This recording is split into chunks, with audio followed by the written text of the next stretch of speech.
Bonjour, salut, Éric Groslot, le mendiant le plus riche de la Batiscanie, docteur YouTube, le président et directeur général de la Fondation Potaleg pour un nouveau monde, une nouvelle perspective du passé, une nouvelle vision du futur maintenant. Samedi, dimanche le 2 août 2020, hier, grosse journée, j'ai marché. J'ai fait le tour du lac, du lac Chico, ça faisait quelques temps que je l'avais pas fait. J'ai un problème avec un pied, là, j'essaie de régler ça.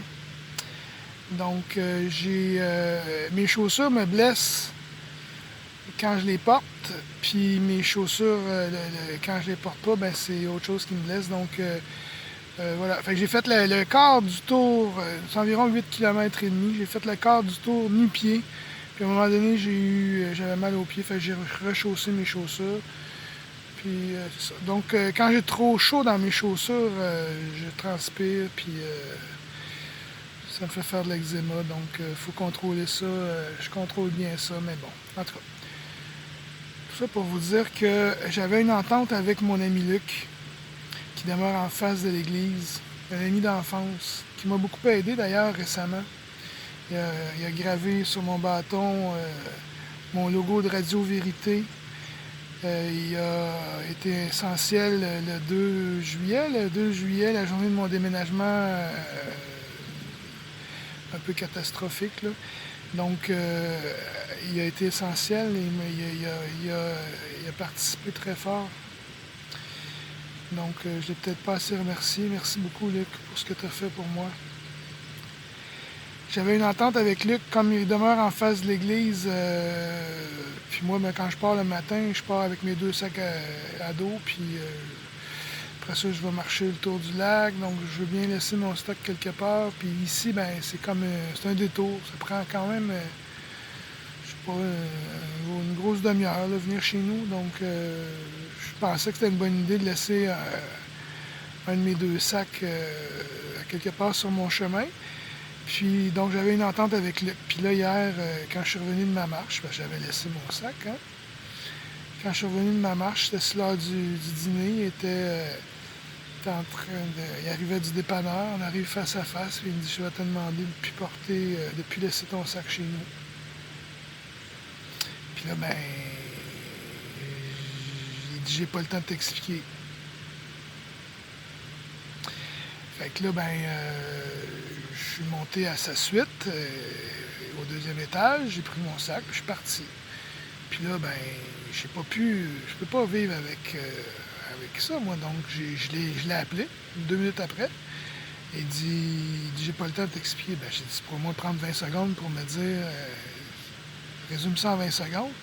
Il dit, tu commences à faire tu déranges dans le village, puis je veux pas être associé à toi.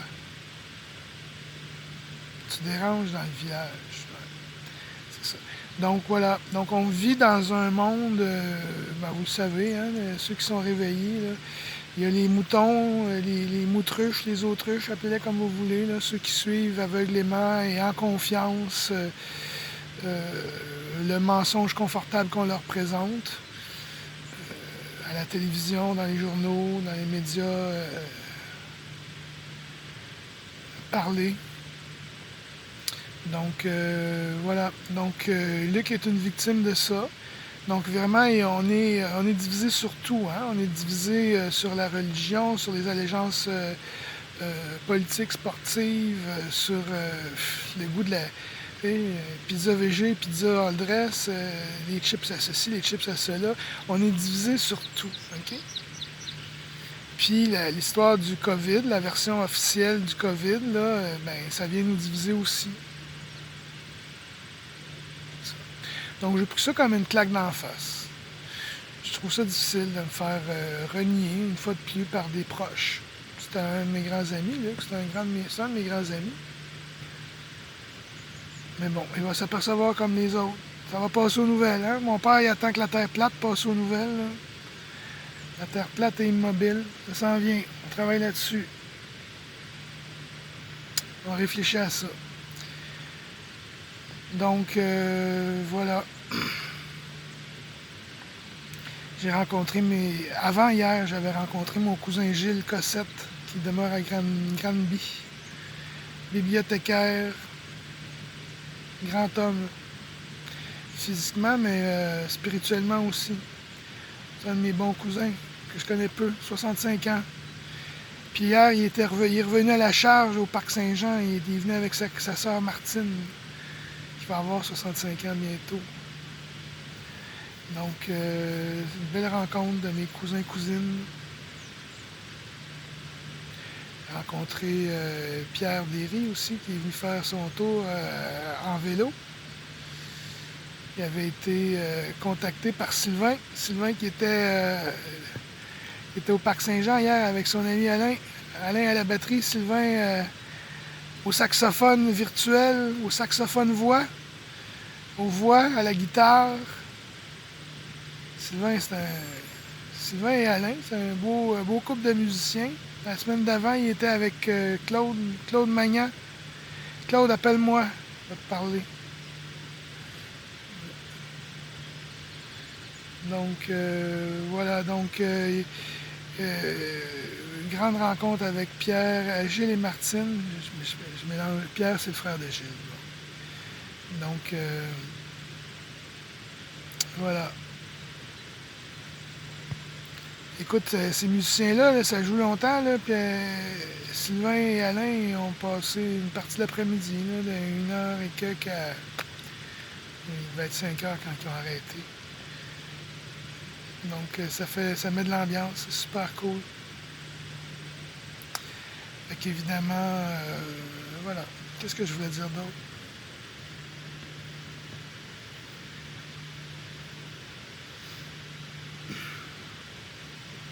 Ben, je voulais vous parler surtout de ce que je prends comme une trahison. Là. Mais faites-vous-en pas, ça me galvanise parce que à chaque jour, j'ai des belles conversations avec plein de gens, des conversations significatives. Je touche des gens, je sens que je suis à ma place. Je sais que ce que je dis est vrai en partie. Je sais que je m'approche de la vérité. La vérité puis l'histoire, c'est la même chose. Hein? L'histoire, Napoléon l'a déjà dit, s'il a existé, Napoléon disait que l'histoire est un tissu de mensonges sur lesquels on s'est entendu, puis que l'histoire est écrite par les vainqueurs. Donc, c'est clair que l'histoire est faite de grands crimes qu'on a voulu, qu'on a cachés. Mais comme dans tout, ça finit tout le temps par ressortir. Donc, même si on ne connaîtra pas parfaitement une histoire entière, on pourra toujours en avoir suffisamment de morceaux, suffisamment d'informations pour s'en faire une idée assez juste. Bon. Donc, il va toujours manquer des pièces au casse-tête parce qu'on s'est attaché, ces gens-là qui ont fait des crimes horribles, se sont affairés vaillamment à faire disparaître les preuves. Hein? Bon. Mais il y a toujours d'autres preuves qui ne disparaissent pas, des témoignages, des preuves circonstancielles, des preuves mathématiques. Hein? L'autre jour, je parlais des probabilités. À un moment donné, il y a des probabilités qui ne se peuvent plus. Hein? Quand un nom revient partout dans tout plein de dossiers qui sont rattachés, à un moment donné, on s'aperçoit qu'il y a des complots partout. Ça. Donc voilà, il y a plein de gens qui veulent pas l'avoir, la vérité. Il y a plein de gens qui veulent pas l'avoir, puis mon ami Pierre, il en fait partie. Pourquoi est-ce qu'il en fait partie?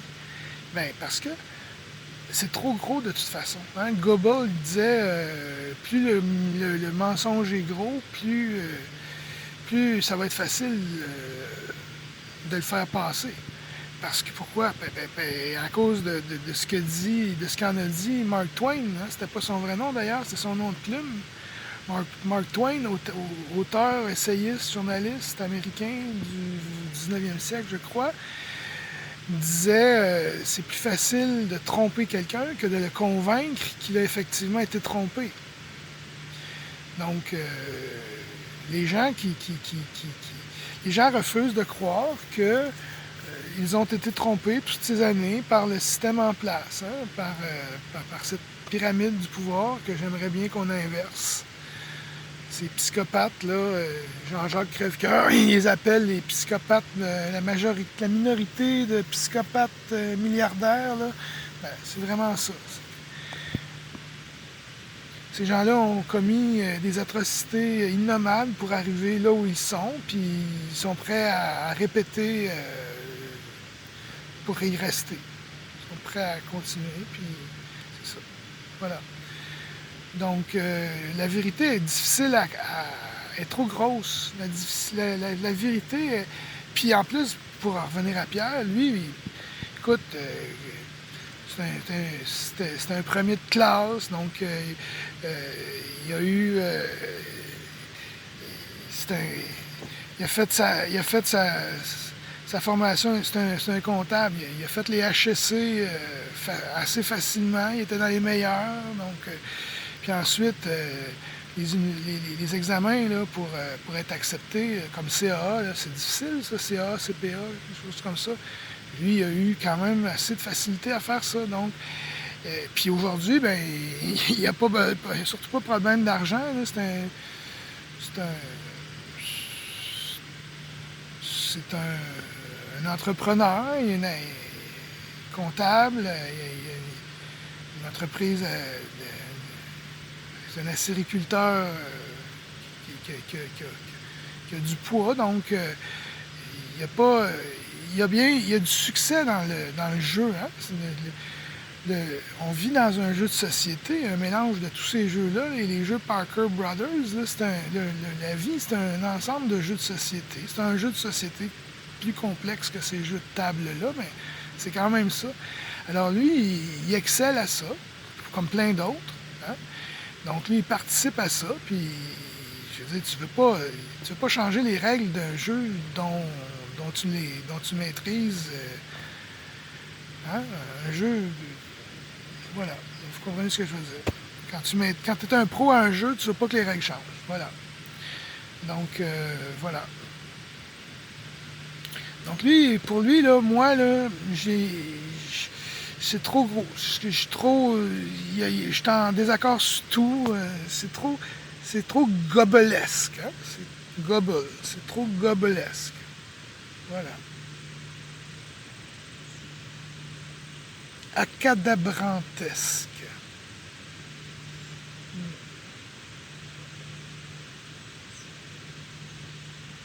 Donc, il y a plein de gens qui sont comme ça. Luc Levasseur, c'est complètement autre chose. Luc, c'est un gars du village, un gars de village typique, là, tu sais.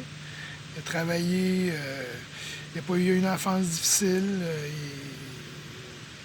Bon, on n'en parlera pas, là, je veux dire, c'est personnel, mais bon. Il a tenté, mais il n'a pas eu une grande éducation. Il a travaillé dans le village longtemps, la shop a fermé, tombé sur le bien-être social, puis il fait des job-ins un peu de temps en temps, là, j'imagine dans les règles prescrites par la loi, je présume. Bon. Donc, voilà, donc lui, il écoute TVA, Canal V, Radio-Canada, donc il est mindset, là, il est en prison mentale. Hein? Mais il ne sait pas. Puis ces gens-là n'aiment pas ça, se faire dire ça. Pierre il m'a dit, quand tu me dis que je suis un mouton, j'aime pas ça. Ben, c'est normal, on n'aime pas ça, se faire dire ça. Mais c'est quand même ça. C'est ça. C'est la vérité dérangeante. Hein? Le mensonge confortable versus vérité dérangeante. C'est ça.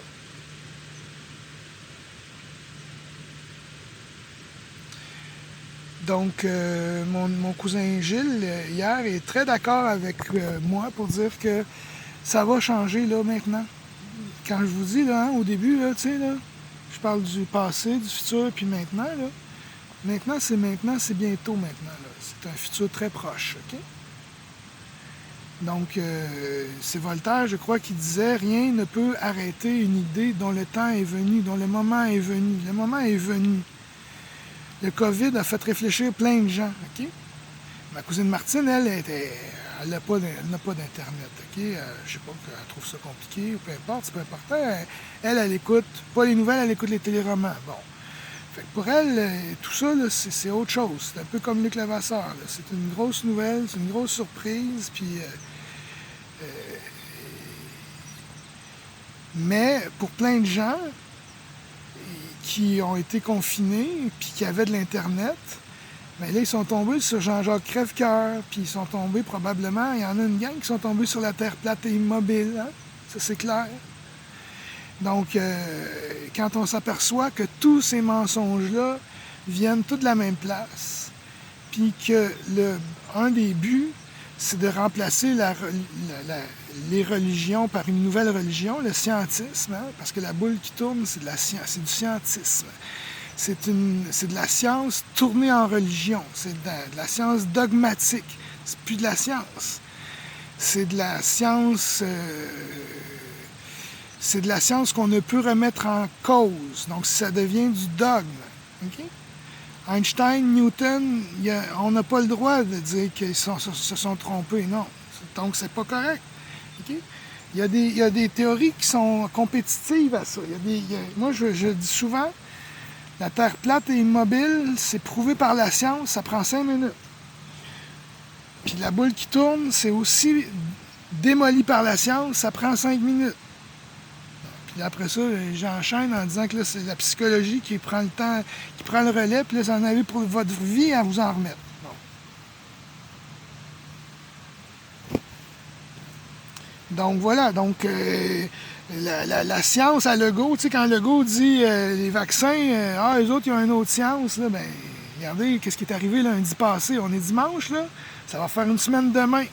Une vingtaine, si c'est pas plus, de médecins en sarrau blanc, hein, des scientifiques, pourtant, hein, science, scientifique, scientisme. Bon. Donc, ça, c'est des vrais scientifiques, OK? C'est pas Fauci et sa gang, là. Ils sont en opposition, hein?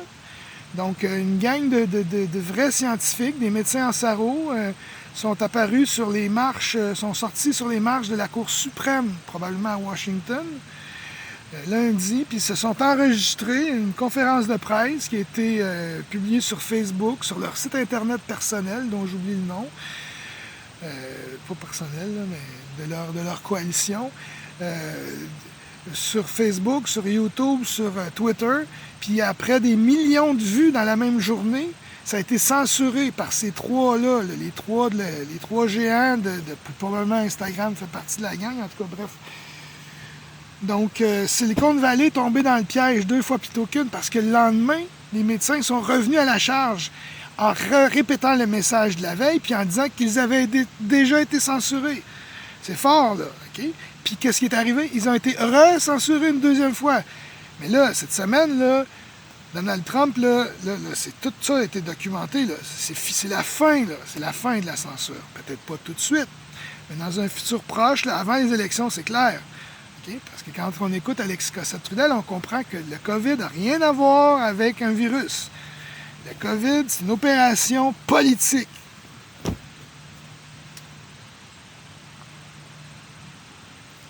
Ouais, le COVID est une opération politique. C'est les mondialistes satanistes démocrates contre les patriotes nationalistes trumpesques. Donc, voilà.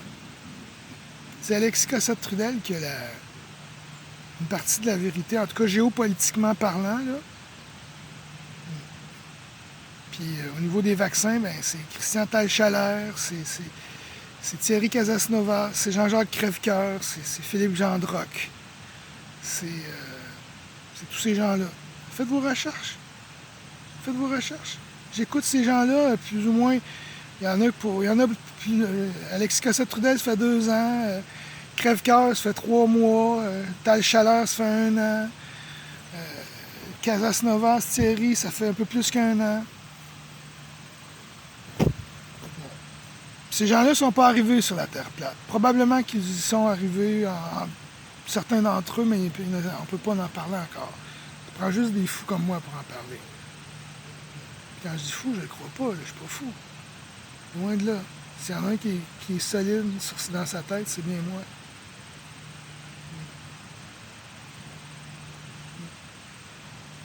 Un abandon de plus, ça me dérange pas. J'ai été abandonné toute ma vie. Première journée de ma vie, j'ai été abandonné. Même si j'ai eu des parents aimants toute ma vie.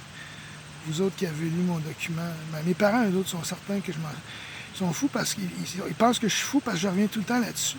Sauf que la naissance, c'est ce qui est le plus important, c'est notre arrivée. Et puis je suis arrivé tout nu dans une salle d'accouchement froide, puis j'ai pas eu de contact avec mes parents pendant quelques semaines, donc ça a été marquant, j'imagine, je m'en rappelle pas. Donc, puis de toute façon, quand on est enfant unique, on est tout seul. Là. Donc, voilà, j'ai été seul toute ma vie.